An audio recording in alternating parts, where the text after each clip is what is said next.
And I guess that leads nicely into misconceptions and the stigma. And, Yeah. for you, I can see, first of all, you've taken a very keen interest on your health, on your diabetes. You've done research, you're in groups, you've learned a lot. So for you, what are some of the myths or misconceptions about diabetes that really irritate you? Oh, it's mostly you can't have that, Mhm. and I'm just like, I will knock you out. You become a boxer. Yes, I actually don't, but I have a very strong urge. Yeah. So, as I said, in terms of maybe comparing the Kenya model and the UK model, Mhm. but I've seen that in Kenya, there's people who are taking it on. It's called carbohydrate counting. So, that's where you are taught Mhm. to count the amount of carbohydrates in, so you can, it's a whole course. The acronym is DAFNE, as in DAFNE, and Mhm. it's dose adjustment for normal eating. Mhm. So what that is meant to do is you can eat what you want as long as you inject it correctly. Mhm. And most of the time, you find that you're not too badly off. In the beginning, you might need to weigh things, and it's a course done over a week. It is quite intense at first. Mhm. Um, it feels overwhelming. And Mhm. then because you're a creature of habit, you tend to eat the same food groups, the same Yeah. quantities. So it gets easier. And then you sort of find other things to juggle, like as I said, the pizza and the piggybacking of the fats and the what is it called? Like the digestion time and how you need to work around that with the insulin and stuff like that. So I'll tell you something that I like and how to navigate. Mhm. I like chips. So chips, fries, potatoes, deep Mhm. fried potatoes, potatoes deep fried in fat. Yeah. Oh, I love chips. Um, and I've always loved chips, Mhm. even before I was diabetic, but it has always caused me so much havoc in Yeah. terms of um as I said, I'm speaking in graphs. So the peaks were not from this earth. Mhm. So it was when I got on continuous glucose monitoring, which is one of the technologies. So continuous glucose monitoring is it's a device that is inserted into the body, and I think most technologies use a platinum strip that is set in your interstitial fluid. So that is the fluid between your cells, and it reads the glucose level. Then that's interpreted, either transmitted to your insulin pump or transmitted to a phone, so you can visually see it. So that is what I mean by you're making an informed decision, so you know what your sugar level is right now Mhm. and what you need to action at that point. So you'll see patterns, for example, at times of the day, like what happens during stressful seasons, what happens when you're sleeping, what happens when you have certain meals. Um, and that helped me navigate the chips. So, so I could spread my dose a lot longer. So I knew exactly for how long I was digesting my chips and what was happening during those hours. So now I have more flat readings, like in terms of it's a you're almost like experimenting all the Yeah. time. Yes. So if you find, for example, go on holiday and you find like I'm a foodie, so I like to try new things, Mm-hmm. and it might not be something that you're used to. So you think, okay, what's the closest thing? Sometimes it's a good thing, sometimes it's a flop. Yeah. Yeah. Well, travel is another complete Yeah. chapter. Yeah, yeah, and we'll come to that because I remember there's a video you sent me. So yeah, we'll talk about that in a bit. And Okay. for those who sometimes you often hear, or maybe it will feel like for some people when they're diagnosed with diabetes, Mm-hmm. they see it as a death sentence. And what Yeah. would you say to that? I would like to acknowledge Mm-hmm. that yes, you feel that way, Mm-hmm. especially when you realize, oh my goodness, this is for life. Like this is it. Like this is it hits you hard, Mm-hmm. and you sort of start. For me, I got comfortable with death from a young age, as I said. But yeah, I know it's quite morbid, but I was like, okay, if this is going to happen, then fine. I mean, it didn't happen overnight, but you get comfortable with the idea of dying. And that's not in a morbid way, that's just in a positive way. I Mm-hmm. mean, I know as human beings, we tend to categorize death as a negative thing, Mm-hmm. but it's realizing that you are not an immortal being. We all know that. Mm-hmm. And depending on the society you're from, is do you speak about it or do you not? So it is accepting that you are not immortal. And it feels like a death sentence, but it is not, I promise you. It gets um, lighter, perhaps. It gets lighter on the heart, and you meet other people who have done, I don't know. I remember meeting someone who'd been diabetic like 60 years. Mm-hmm. I thought, Wow. wow, well,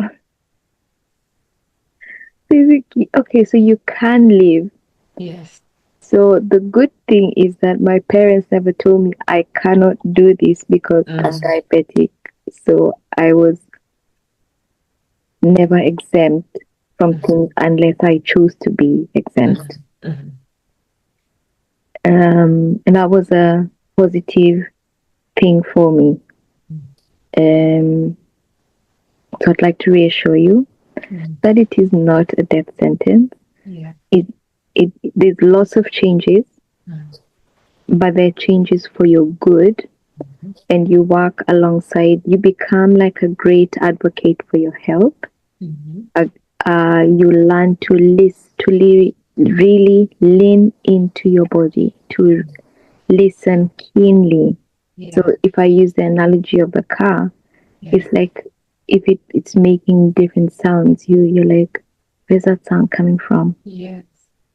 And then the light goes on and you think, okay, that's an indicator of something. So your body is always telling you things, good things and bad things. Mm-hmm. And sometimes it feels like you are walking on a tightrope, Mm-hmm. juggling lots of things. And the nature of life is that at any given point, it's never one thing. So, how do you attend to things, for example, with competing priorities, when not forgetting yourself? In different seasons of life, you will find, let me say, like different versions or different capacities. And it is good to speak up about what is going on. So all of these things I am telling you as a result of failing. So failing isn't necessarily not a bad thing. And I mean failing hard, having burnout, having a clinical depression, and you learn that you have kept going, you have kept yourself alive, you know? Uh, so it is not a death sentence. I can tell you that. It is not a So, death sentence. Take heart. mhm, Find people around you who can champion you or who speak a language that you can understand in terms of compassion. And I mean high level compassion. And not everyone has the capacity. I think most people mean well, but they don't have the capacity. So it's finding those pockets of people who, you know, you feel safe with. I'll give you an example. So we were at a friend's, a group of friends were attending another friend's wedding. And on that specific day, I can't remember what happened, but I think one of the continuous glucose meters stopped working, mhm. which meant that I had to go back to doing the finger prick tests. Now, as you know, a wedding is not something that you can stop and it's like go, go, go. So I'm trying to. I was first of all, I was annoyed that the continuous that technology failed me, Yeah. and this is not what I was planning. No, definitely not at a wedding. Exactly, and Let I it be had when you're at home, just yes, in your yes, environment. and I hadn't carried any backup aside from like the finger prick test, and I thought, yo, this is going to be a long day. And I remember another, like not the bride, but a mutual friend was like, "Are you okay?" And I'm like, "No. Do you want to talk about it?" And I was like, "No." Mm-mm. So it's like you're always checking. You're. So I was present, yes, at the wedding, but my mind was like, "Okay, what's going on?" You're Yeah. trying to,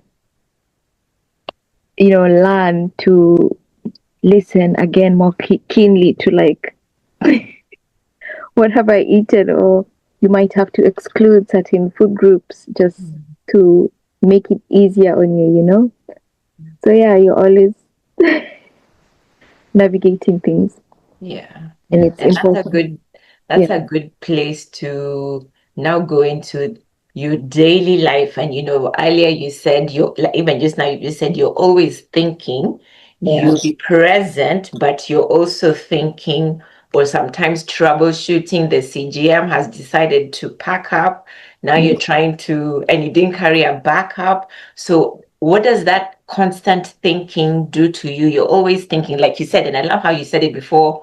Maybe when you clock into work, it doesn't mean you left the diabetes at home. The diabetes also clocked in with you. So, how does it feel for you when you're in this mode of you have to constantly think about what to do?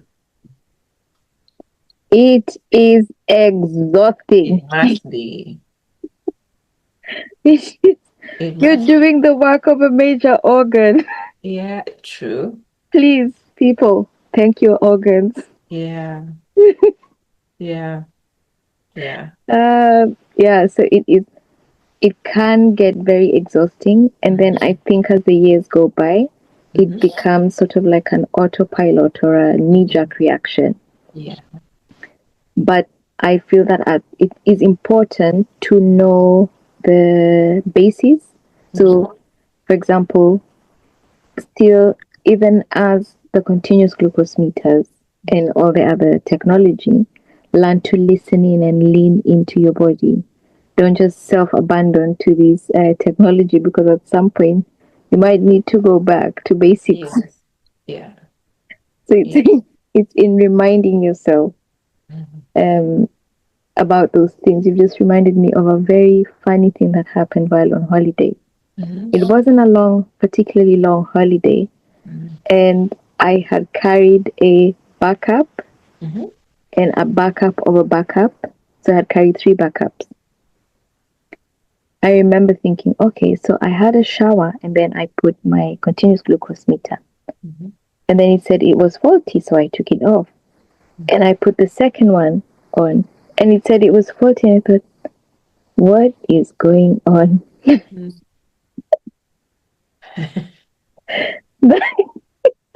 Let's just say that holiday was hard Oh gosh.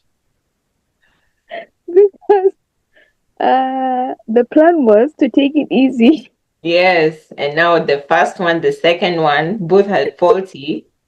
And I thought, oh my goodness. And I thought, okay, so most of the time it's about acceptance. Mm-mm. That's true. Because Accepting. what else will you do in that situation? Yeah, screaming to a pillow. Which is also, you have to express how you feel. Sometimes it's like so frightening. And then you think, oh, this is, no, no, no, no.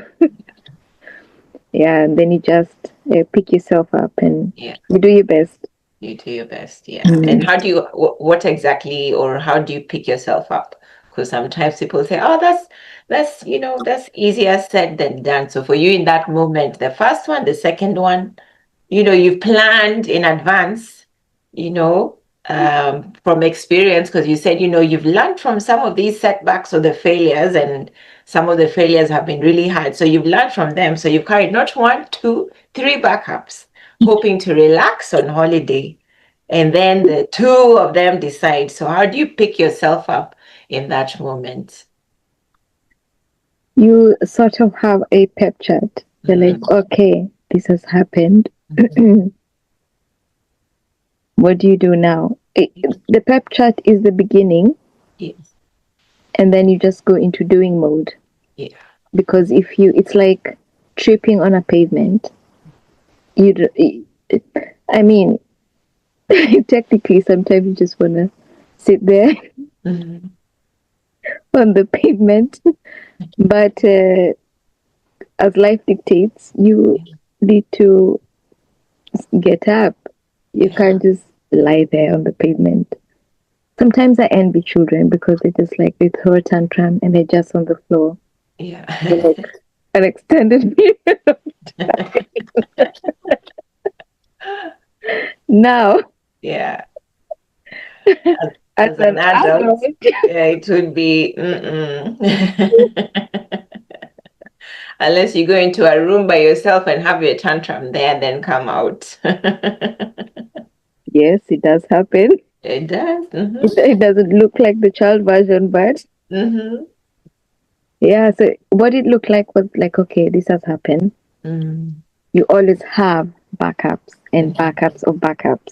So Mm-hmm. that is why I don't know what travel light means. That Yeah. is not language that I am familiar with. It's a foreign language because you're always thinking, even like your packing list is made up of backups and backups of backups, and then another backup, So even if things go awry, you're still, things are, they're manageable. So that meant that going back to like finger prick testing, which is a lot more thought is put into it, and you have gaps in between where you don't know what's happening, Mm-hmm. so you have to listen into your body. Okay, how am I feeling? Yeah. I mean, sometimes you might be doing activities and things like that, and you're like, yeah, it wasn't too bad. Mm-hmm. No, it wasn't too bad. Yeah. Yeah. And so, like, I imagine Mm. I can't ask you what does a typical day look like, because, like you said, you've carried backups, they've decided not to work, you love your chips, and sometimes that can take things, in a different direction. So, what does a day look like for you? Every day is Mhm. different, and I Yes. remember at one point, well, for me, I think there's different types of diabetics. At one point, Mhm. one of the healthcare professions went to me. There's a man who, I forget, is he an army person, or he's just very regimental? I can't remember. Mm-hmm. And it's like he has, it's like everything is, this happens at this time and this happens at this time. So for him, Mm-hmm. you can clearly see what is going on. Yeah. This was before continuous glucose meter. And for me, excuse me, I was like, that is not my reality. Mm-hmm. But I'm going to work with my reality. Yeah. So two two people Mm-hmm. can have two different experiences, and that is fine. And you too can have two completely different realities, and that is fine too. As I said, there's seasons where you have a great capacity for certain things, and there's another season where it can be a struggle. So I'll give you an example of perhaps when my mental health was not at its best. I'm in depression, so you are struggling